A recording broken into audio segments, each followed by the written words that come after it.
السلام علیکم ورحمۃ اللہ وبرکاتہ۔ آپ دیکھ رہے ہیں یوٹیوب چینل اقرا سپیکس ناؤ۔ آج ہم جانیں گے کہ کون سی ایسی عورت ہے جس کی دعا اللہ تعالیٰ بہت جلد سنتے ہیں۔ دعائیں تو سب کی قبول ہوتی ہیں، لیکن عورت میں ایسی کون سی خاص چیز اگر آ جائے یا کون سی ایسی صفت آ جائے تو اللہ تعالیٰ اس کی دعا کو جلد قبول فرماتے ہیں۔ نمبر 1، وہ عورت جو دل سے پکارتی ہے اپنے اللہ کو، جیسے سورہ اعراف میں اللہ تعالیٰ نے فرمایا کہ اپنے رب کو گڑ گڑا کر اور چپکے چپکے پکارو۔ یعنی جو عورت اپنے اندر یہ صفت پیدا کر لیتی ہے کہ وہ چپکے سے دل میں اللہ کو پکارتی رہتی ہے، اور پھر جب تنہائی میں ہوتی ہے تو گڑ گڑا کر اللہ سے دعائیں مانگتی ہے، مصلی پہ بیٹھ جاتی ہے یا تنہائی میں ہوتی ہے، اپنے آنسوؤں کے ذریعے اپنے اللہ کے سامنے جو ہے باتیں رکھتی ہے، تو ایسی عورت اللہ تعالیٰ کو زیادہ پسند ہے اور اس کی دعا جلد قبول ہوتی ہے۔ تو دل میں چپکے چپکے پکارنا یا تنہائی میں گڑ گڑا کر پکارنا اپنے اللہ کو، یہ اس میں کیونکہ ریا شامل نہیں ہوتی، ریاکاری آ جائے تو وہ عبادت نہیں رہتی، اس کا اجر نہیں رہتا۔ تو اس لیے یہ صفت اپنے اندر پیدا کریں، انشاءاللہ آپ کی ہر دعا آپ کو ایسا لگے گا جیسا کہ قبول ہو رہی ہو۔ وہ عورت دکھ لوگوں کو نہیں پھر سناتی، وہ اللہ کو سناتی ہے، جس کے آنسو خاموش ہوتے ہیں لیکن دل سجدے میں ہوتا ہے، ایسی دعا اللہ فوراً سنتے ہیں۔ دوسرے نمبر پہ مظلوم عورت کی دعا۔ ایسی عورت جو مظلوم ہو، یعنی اس پر ظلم و زیادتیاں ہوتی ہیں لیکن وہ سہتی رہتی ہے، وہ ظلم نہیں کرتی، بد دعا نہیں دیتی، بس اپنے اللہ کے سامنے فریاد رکھتی رہتی ہے، تو ایسی عورت کی دعا کو اللہ تعالیٰ بھی پھر دیر نہیں لگاتے۔ صحیح بخاری کی حدیث ہے، نبی کریم صلی اللہ علیہ وسلم نے فرمایا کہ مظلوم کی دعا اور اللہ کے درمیان کوئی پردہ ہی نہیں ہوتا، یعنی ڈائریکٹ ادھر اس نے دعا کی، ادھر فوراً اللہ نے قبول فرما لی۔ تو جو عورت مظلوم ہے، یعنی اس پر زیادتیاں ہوتی ہیں اور وہ برداشت کرتی ہے، اللہ کے لیے حق پر ہونے کے باوجود وہ سہتی ہے اور اپنی فریاد اللہ کے سامنے رکھتی ہے لوگوں کو دکھ سنانے کی بجائے، تو ایسی عورت کی بھی اللہ تعالیٰ جلد قبول فرماتے ہیں۔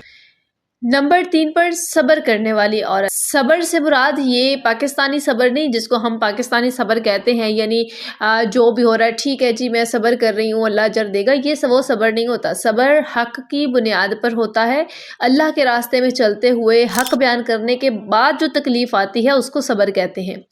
یعنی اس سے مراد یہ کہ مشکل میں ہے اور اس مشکل سے نکلنے کا اسے کوئی راستہ سمجھ نہیں آ رہا ہوتا، اور پھر بھی وہ اللہ سے ناراض نہیں ہوتی اور کہتی ہے کہ یا اللہ میں تھک چکی ہوں، میں تھک گئی ہوں، لیکن یا اللہ تجھ پر بھروسہ ہے، تو اللہ اس کے اس صبر کو، اس معصومیت کو فوراً لکھتے ہیں اور اس کی دعا کو قبول فرماتے ہیں۔ تو حق پر ہونے کے بعد مشکلات آتی ہیں جب، پھر بھی ناراض نہ ہونا، گلے شکوے اللہ سے نہ کرنا، یہ ہے اس عورت کا صبر، اور ایسی عورت کی اللہ جلد قبول فرماتے ہیں جو کسی کے سامنے شکوہ شکایت نہیں کر رہی، اللہ سے شکوے نہیں کر رہی، بلکہ سب کے شکوے جو ہیں وہ بیٹھ کے اپنے اللہ کے سامنے حل کرنے کی کوشش کرتی ہے۔